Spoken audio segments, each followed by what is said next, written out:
เขาจะได้อะไรถ้าเขาทำแบบนี้ทุกวัน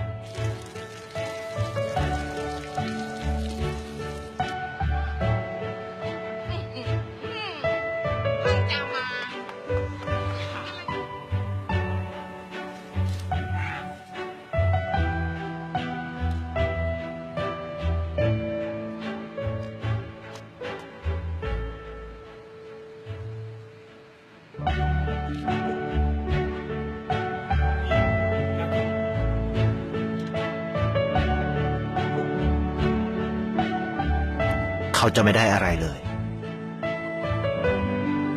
ไม่ได้รวยขึ้นไม่ได้ออกทีวีไม่มีใครรู้จัก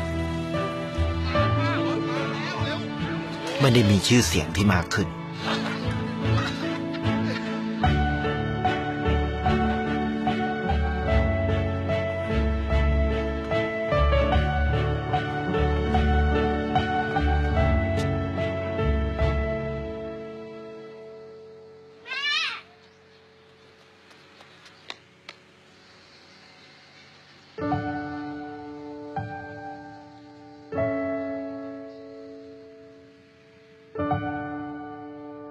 เพราะสิ่งที่เขาได้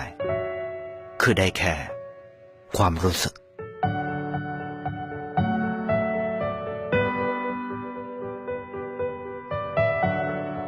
ได้เห็นความสุข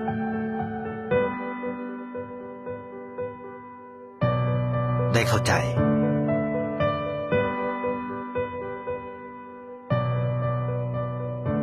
ได้ความรัก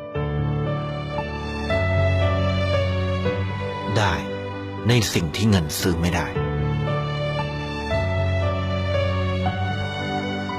ได้โลกที่สวยงามกว่าเดิม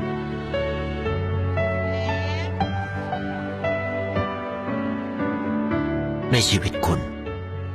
อะไรคือสิ่งที่คุณต้องการมากที่สุด